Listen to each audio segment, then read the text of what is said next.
Love it that you're here. And I obviously recognize the sort of the kind of the conflicting emotion that might affect all of us. And I admit, man, you started that song right there, and I was like, God, I got to preach. Please stop my crying. Where do you live? Where do you live? Okay, that's a great question to ask. I don't know if y'all realize that. Where do you live? All right, so we've been in the gathering conversation for quite a few weeks now. We started in the whole sort of the definitions of the gathering, and then we began the process of who am I and what's important to me and what does it mean to surrender and what does it mean to sacrifice, what does it mean to listen, and today we're going to be talking about where do you live. And now, if I were to ask you that, if we were sort of run into each other over at the Walmart or something, and I say, where do you live? And you'd give me an address. Well, I live at 207, Drowned Bird Lane. I don't know. I made that up. Anybody live on Drowned Bird Lane? I didn't think so. All right. If I ask you where you live, you can give me an answer, right? Let me ask you this. Where do you hang out? Where do you hang out? Right? I mean, where do you spend a lot of your time? See, years ago, all right, so I grew up at Cali Self Memorial Baptist Church in Greenwood, South Carolina, and we had a fellowship hall. How many of y'all have ever been over to the fellowship hall? Raise your hand. You know, we have people who show up for worship on Sunday mornings, and when something's in the fellowship hall that they want to be a part of, they go, where's that? Because they never ventured over there to the fellowship hall. Well, one Sunday I made a joke, and some people thought I was serious because they never know when I'm telling a joke when I'm not. I said, I think I'm going to change the name of the fellowship hall. And everybody went, it's a Baptist thing. It's got to be called fellowship hall. I said, I'm going to call it the hangout hall. I mean, it means the same thing, right? It's where we hang out together. And we're going to call it the hangout hall. And I had a couple of, let's say they were a little older than I am, said, you can't do that. I said, I can't. Well, obviously I didn't. But where do you hang out? Where do you spend your time? The Bible uses a word called abide. Remain. Stay. Where do you spend your time? Well, and I don't mean just physically. I mean, where are you? Physically speaking. Now, where do you stay? Whether it's mentally, emotionally, physically, yes. Spiritually, where do you hang out the most? Where do you abide? You see, that's the next topic of conversation in the gathering conversation. Is where do you spend your time? Can I just go ahead and tell you, the world around us is going crazy. Nick and I had great prayer time this morning about this because, man, folks' foundations are getting just tackled, right? Like Clemson yesterday.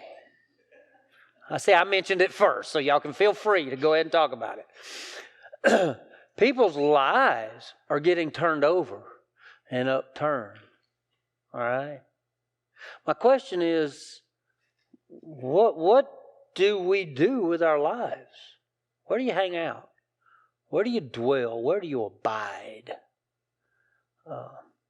Interesting. I want to share with you a few thoughts about Jamie. You see this harmonica here? It's not real. It's a prop. What's beautiful about it is it showed up sometime Thursday or Friday morning. I don't know when, and it doesn't matter. But I walked in here sometime Friday, and that big old fat harmonica was hanging there, and I was like, how appropriate. Isn't that some kind of testimony, a memorial as such to our friend Jamie? Right? And so I only found out this morning where it came from. Anybody know where it came from? Yeah, see, a couple of you know. David had it. How long have you had it, David? Since the 80s. Since the 80s. David has had that prop harmonica since the 80s. For what? For today. Is that not incredible? To me, that's an amazing thing that we can honor our friend Jamie. I remember when I met Jamie. You know what? Jamie's crazy. If you knew him at all, you know I'm not lying about him. Man, Jamie had different approaches and different ideas to things. And you know, he wrote a reggae hymn for us one time. Did y'all know that? We sang it twice. We couldn't get the rhythm. It just wasn't in us to get the reggae rhythm with Jamie, right? But Jamie, man, he did it. I think we did it at the park one time. Didn't we? Yeah, we did it at the park one time. Jamie just had a different view of things. You know, I remember talking to him when he first came here. I said, well, how did you get here? Well, here's how he got here. He plays music. Everybody know he plays music? Yes. He played music in the backyard. He was kind of hanging out with David and a group of folks just jamming in the backyard. And David invited him to come to the gathering. So he came to the gathering and starts wailing on that harmonica. And I thought, okay, this was before the days of, where's James? This was actually before the days of the banjo that the harmonica started. And I thought, okay, we're developing a musical identity. Morning Glory has a flavor. And if you like the Morning Glory flavor, you show up at 8:10. Or it might have been 8:20 at the time and got moved backward. Well, anyway, you adapt. You change because we like the flavor, right? And so Jamie's and it was fun to watch him develop into that sort of add to the flavor. And you'd be sitting there singing along, and all of a sudden you'd hear this sort of wailing kind of sound and not really identify where it's coming from, and then realize that it was that harmonica sliding in between a phrase or a note or a lyric. And you'd go, that was perfect, right? Man, it was just a cool thing. And so I talked to Jamie. I said, Jamie, how'd you get here? And so he kind of told me a little bit about it. You know, he was doing children's ministry at a congregation down in Wilmington and played a really goofy part in that children's ministry. I don't know how many of y'all know. There was like this surf shack and this surf guru guy that shared Jesus principles with kids, and that's who Jamie was. He was that character in that ministry, right? He wrote some of the scripting for that ministry. Crazy, right? Where'd Jamie live? Where did he abide? Where did he dwell? See, I really think, and I believe this about Jamie, I believe he looked for opportunities, first of all, just to add flavor. And to add flavor from a kingdom perspective, especially when that opportunity presented itself. Okay? If Scott needed somebody to count 1, 2, 3 in the middle of a song, you know who did it? Jamie did it. You get to the end of a phrase and it's 1, 2, 3. Jamie's the one over here yelling, right? That's it. That's his thing. See, let me ask you something. And this is the point of the message. You know, I hate it that this is the illustration for today's message, but I think it's a perfect illustration, okay? Where do you hang out? Where do you abide? Do you abide in kingdom service? Do you abide in kingdom surrender? Do you abide in kingdom sacrifice? Are you willing to do for the King in your everyday life? See, we're doing the ministry opportunity forums. Can I just go ahead and tell you, we're always going to need people to hang out with preschoolers in the hatchlings.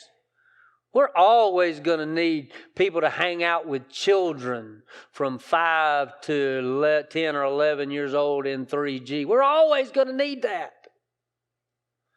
You know, we're always going to need somebody willing to come over here and take the trash out every now and then. We're always going to need somebody to clean up the kitchen or the varmints take over after a meal. See? What's it called? It's called serving. It's called being a servant. It's called having a servant's heart. Not what did I come to get, but what can I come to do? Okay? There was a song back in, I think it was the 80s, maybe 90s. A guy named Ray Boltz did it. It was just called Thank You. I remember I used to sing it. I had cassette tapes, soundtracks. The lyrics of the song are what matter, not Ray Boltz or his life. I mean, he produced it. He put it out there for the world to hear and enjoy. But this is, I was praying this morning. I said, God, how, I mean, you know, Jamie, any other week, would have been standing right there for the whole first part of this worship time. And we feel the void. We feel the loss. We feel it. But this morning at 10 minutes to 4, when I woke up and started praying, I said, God, how do I address this? And this is what He gave me. Ray Boltz gave us these words. I dreamed I went to heaven and you were there with me. We walked upon the streets of gold beside the crystal sea. We heard the angels singing, then someone called your name. You turned and saw this young man, and he was smiling as he came. He said, friend, you may not know me now. And then he said, but wait, you used to teach my Sunday school when I was only 8. Every week you would say a prayer before the class would start. And one day when you said that prayer, I asked Jesus in my heart, thank you for giving to the Lord. I am a life that was changed. Thank you for giving to the Lord. I'm so glad you gave.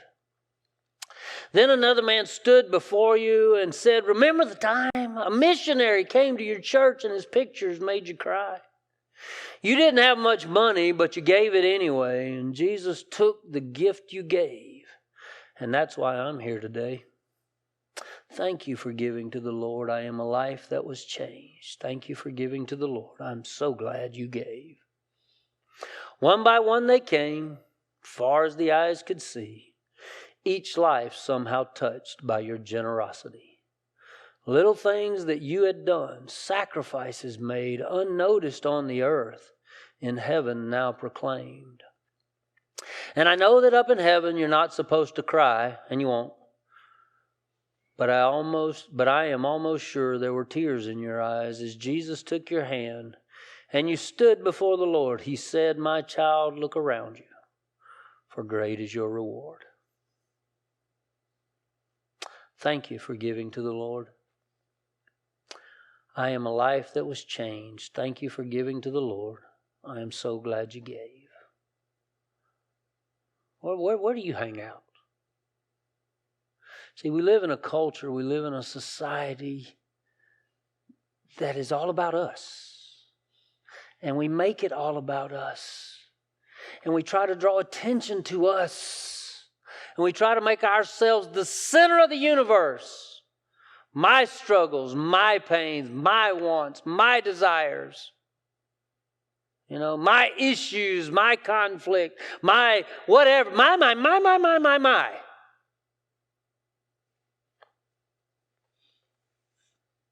Jesus said this in John 15. I am the true vine, and my Father is the gardener. Every branch in me that does not produce fruit, He removes, and He prunes every branch that produces fruit, so that it will produce more fruit.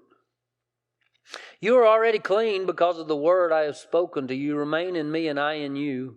Just as a branch is unable to produce fruit by itself unless it remains on the vine, neither can you unless you remain in me. I am the vine, you are the branches. The one who remains in me and I in him produces much fruit, because you can do nothing without me. If anyone does not remain in me, he is thrown aside like a branch and he withers. They gather them, throw them into the fire, and they are burned. If you remain in me and my words remain in you, ask whatever you want and it will be done for you. My Father is glorified by this, that you produce much fruit and prove to be my disciples. So on a day like today, and indeed Wednesday afternoon at 3 o'clock is the celebration memorial for Jamie. Pray for his kids and his family, and pray for him. Man, it's a difficult time. And it's one of those instances in ministry that I feel the most inadequate. I never know what to say. I can't say anything to make it better. I can't say anything to fix it. I can't say anything to make the emptiness go away or the grief subside. I can't. And yet I know who can. See, Jesus is telling us, if you abide in me, I will abide in you. If you abide in me and I abide in you, you will produce much fruit. You see that? That's incredible. So in this passage then, what we are first introduced to in John 15 is the Father. I am the true vine and my Father is the gardener, the caretaker. Some translations say the husbandman. Okay, the Father to the vine. What does the Father do? The Father takes care of and nurtures and feeds and makes sure there's water and supplies everything that the vine needs. See that? The Father to the vine is necessary. Without the caretaker, without the one who has ordained it, and actually from a creative standpoint, without the one who made the vine, created the vine, there is no vine. So who's the vine? Jesus says it. He says, I am the true vine. So the Father has given us the vine. See that? God has provided it. God has given it. I had grapevines once upon a time. Except growing up, I was told they were muscadines. But then when I bought the house, they told me they were grapes. I'm like, I don't know about that. Muscadines got like a leathery outside to them. And you can chew on them for an hour like gum. But then that little inside will squirt right out. And it's got seeds in it. And you can bite down on them seeds. My mama said don't swallow them because then a vine will grow in your stomach. My mama didn't always teach me truth. Y'all know that, right? I don't know if she ever said that. I just remember that as a kid. I had grapevines and they grew. And they grew along my back fence. And my back fence was a chain link fence. And so what did the grapevines do to the chain link fence? They took it over. The chain link fence is steel. And those vines took that chain link fence over. And they came up through the chains and the links and all that kind of thing. And then they blossomed out the top and they hung over. And then in season, the muscadine / grapes, whatever they are, I don't care. They come out on the vine. And we'd go out there and pick them. And then here's the bad thing. Some of them would fall on the ground and get squashed. And then the bees would show up. Right? The vine. Where it wasn't like every grape had a vine, but every grape had a vine. There was a central vine. And from that central vine grew all of these branches that came up through the chain links and came out over the top of the vine. And it produced fruit. Why? Because God created it to produce fruit. God provided for it to produce fruit. God had provided in that soil of my yard to nourish that vine. And such placement by the former owners of the house that it got sunshine most of the day long. And so it produced lots and lots and lots of fruit. Right? Jesus is saying this, every branch in me that doesn't produce fruit, He cuts it away. He prunes it. He prunes every branch, that produces fruit, so it'll produce more fruit. So some of the branches aren't producing fruit, so we got to get them out of the way of the branches that are producing fruit, that want to produce fruit, that are concentrating on that. Can I just go ahead and tell you, there's no brain in grapevine. There's no branch going, I think I'll produce 12 muscadines instead of 10 this year. Doesn't happen that way. See? But how can the gardener, the caretaker of the vine, ensure that the branches that are accomplishing their creative purpose can do it better? By getting stuff out of the way. Getting the hindrances out of the way, getting the stumbling blocks out of the way, getting the shade out of the way, making sure there's the proper feeding and the proper watering and those kind of things so that fruit is actually produced. You see, Jesus says, you're already clean, and because of my word, I've spoken to you. Remain in me and I in you, just as a branch is unable to produce fruit by itself unless it abides on the vine. Neither can you unless you remain in me. Do you know that a branch doesn't really have a choice? You know that? Branch is going to grow. It's going to be there. Now, for some reason, that branch might not produce fruit. And I don't want to get into the minutia of gardening because I've told you before, I hate gardening. I'm not supposed to use a word that harsh and heavy. But as a child in middle school, my parents made me weed a garden. So when I moved into a house that had 2 apple trees, a fig tree, and a bunch of roses just dropped in the ground somewhere. And man, a lawnmower will do wonders when you don't want to take care of that stuff. So I dug out the fig bush. I chopped down one of the apple trees. The other apple tree provided shade, so I appreciated that. The apples were no good. They had worms all in them and stuff because I didn't spray them when I was supposed to, right? I didn't take good care of what grew in my yard. See, God takes care of the vine. God takes care of the branches. God works to get the things out of the way that hinder fruit. Okay? Jesus says, I am the vine, you are the branches, the one who remains. Some translations use the word abide.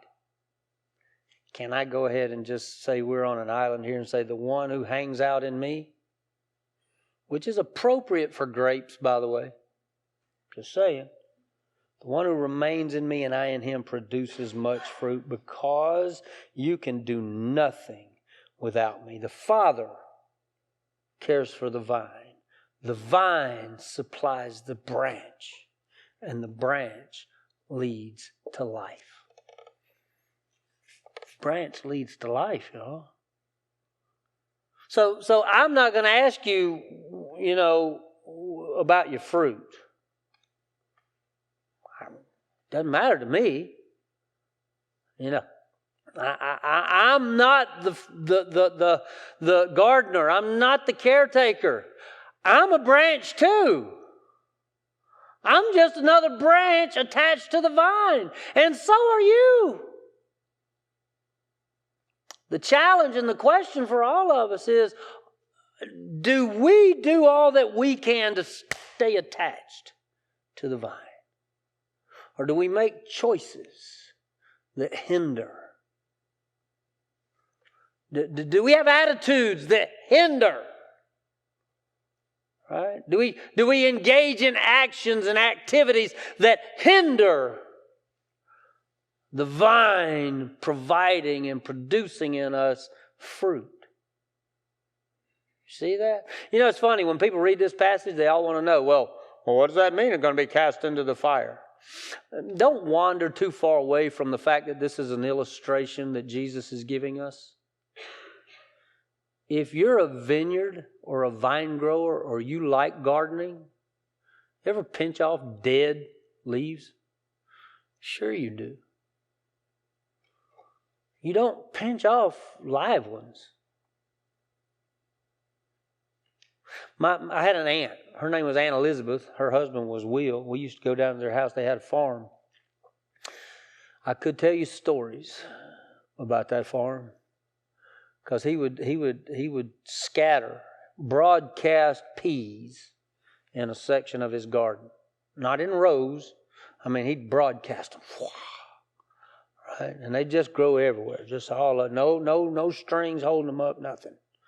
I don't know. We would wander through there and pick peas, but not down rows or anything. We just, when it was time to cut them down, when there's no more peas on them, he had this great big old Yazoo tractor. Man, he'd go down through there, chopping down those pea vines. You know what was in the pea vines? Rats. And we'd chase them. Anyway, that's my childhood, sorry. Another part of our garden, or another part of my uncle's garden, was the daylilies. My aunt cross-pollinated daylilies. She'd go out there with a Q-tip, and this color would be appealing to her, and she'd take some pollen off that one, and she'd go, 2 or 3 plants down to another daylily that had another color she was partial to, and she'd cross-pollinate them. She'd stick the pollen from that one on that one. Why? Because next season, it would produce a totally different flower composed of 2 colors that appealed to her. She was a gardener. She was a caretaker. Folks, can I tell you this? And I'm going to wrap here. God is our caretaker. Jesus is our source.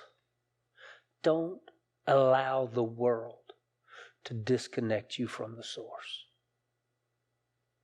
I see Christians every week get so bound up in what's going on around them that they forget. None of it surprised God. Nothing that's going on today is a surprise to God. God knew it. God in His permissive will allows it. There's a lot going on in the world around us that is not God's will.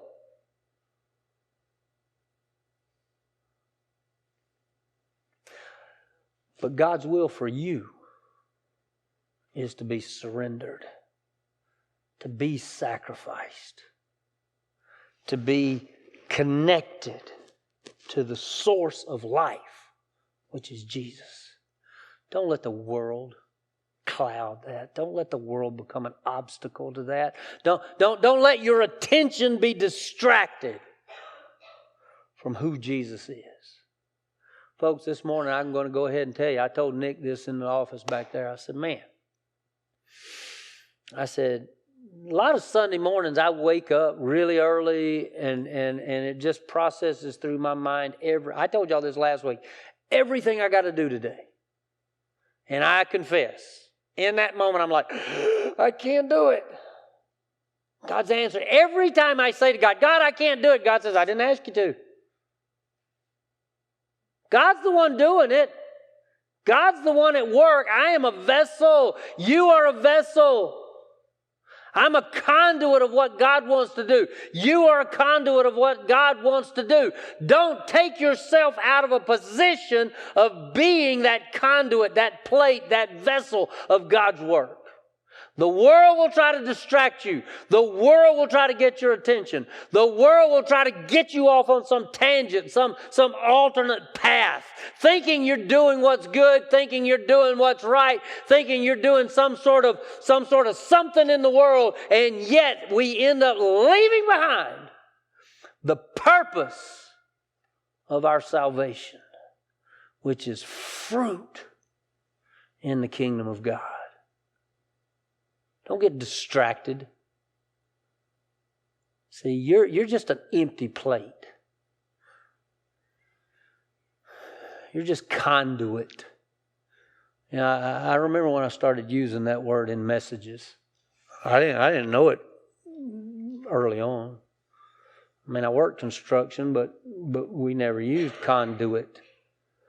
It wasn't until I was working with an electrician one day, he said, all right, we got to put this conduit in. It's like, conduit? What is that? He said, that's the pipe we put in a commercial structure that we run the electrical line through because the code calls for it. It's like, just put the wires up there. That's what we did in that house. No, you got to have conduit. What's conduit? It's just an empty pipe. You know what I am? You know what you are? We're just a conduit. We're empty apart from Christ in us. Apart from our connection to the vine. Where do you hang out? Do you hang out in the presence of God? Do you walk with Jesus? See, this Sunday mornings, this is just family reunion, right? We've been hanging out with Jesus Monday through Saturday. If you hadn't been hanging out with Jesus Monday through Saturday, can I just go ahead and tell you that's on you? You can make that your priority, is to hang out with Jesus Monday through Saturday. Sunday morning, we just get together and celebrate what God's doing. Can I tell you right now?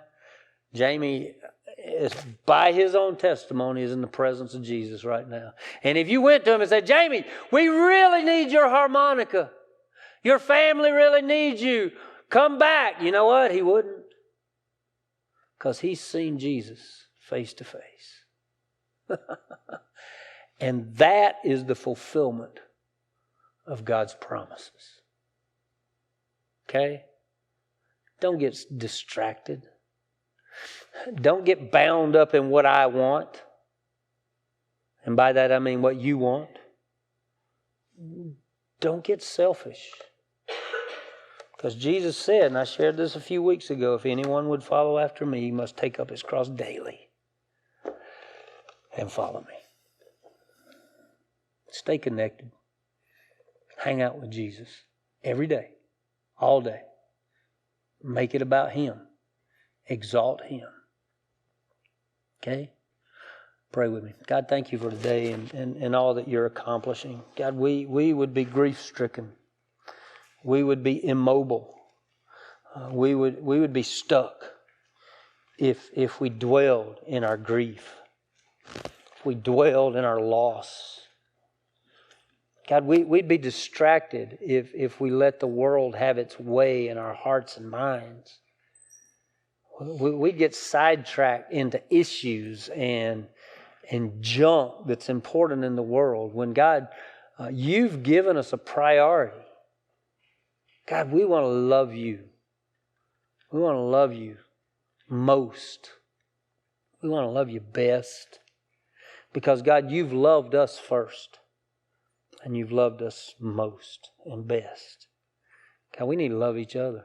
I don't care who they are, what they think, or how they act. We need to love them. So God, help us to do that. Help us to be testimonies of your love for us. Thank you for this morning. I thank you the way you've laid it out for this morning, for us to realize that, God, we have an opportunity to make a difference in people's lives. Help us not to miss it. I just ask it in Jesus' name. Amen.